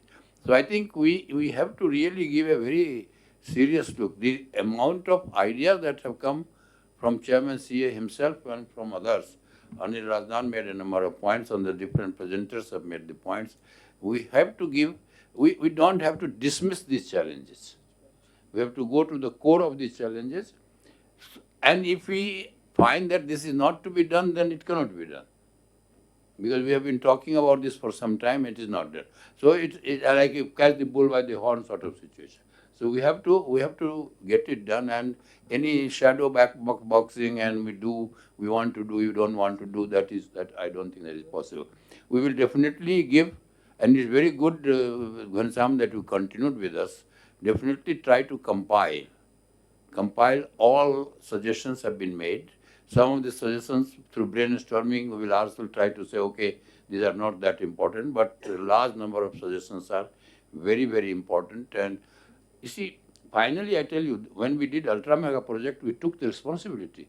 Shell company was created, and Shell company gave a promise, and Shell company was given a target that you get land acquisition done, you get environmental clearance done, you get coal linkage done, and then offer the project to public sector, private sector. Why can't we not do it here? We can create an instrument that instrument does it under the close guidance. Environmental clearance, I was going to the environment secretary, secretary power. Chief Secretary, I was in touch with the Chief Secretary of the state to give land acquisition. That is how your Saran, this happened and that project happened. So therefore, if we have to do n number of projects aggregating to 20,000 or 30,000 megawatt, choose these projects. We appointed a CEO for these projects for theoretical purpose. And shareholder of that Shell company were the states who were beneficiary of the power. They decided. So therefore, I think something like that we will have to think. This has to be done in a manner that government gets committed. That if I have to do 20, 30, 40,000 megawatt out of these northeastern states, then we need to focus the projects, create the Shell company under the close guidance of the Ministry of Power, and that gets support from Chief Secretary of the State and Environment Ministry here, and then things get going, including land acquisition. Then offer the project. Even public sector chief executives, they are not treated well at the state level when they need their help. Only government gets treated. The government has to do its job. That is pakka if we have to do this hydropower. So we will make a solid paper on this, submit to you and the Secretary Power, and let us see how it goes. Thank you very much. Thank you,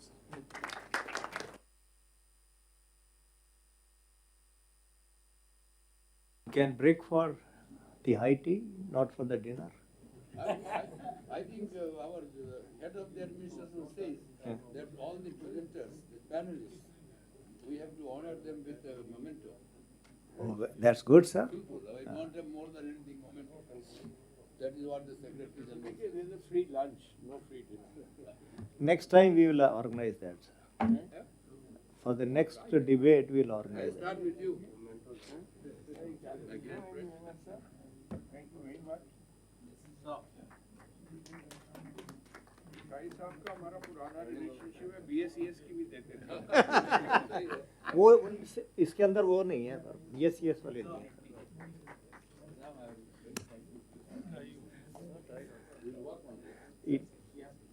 Thank you, sir.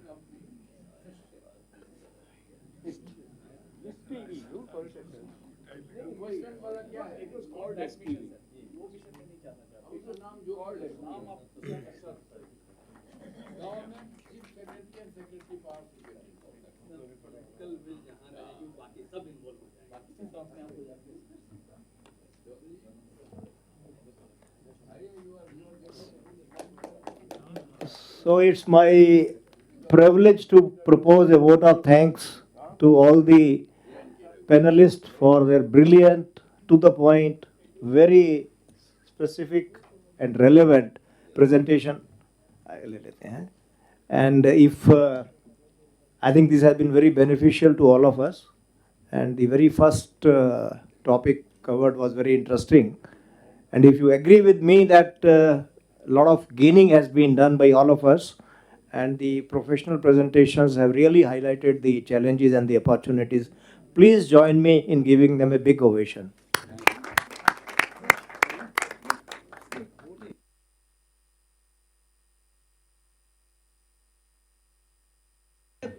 Tea is at the ground floor.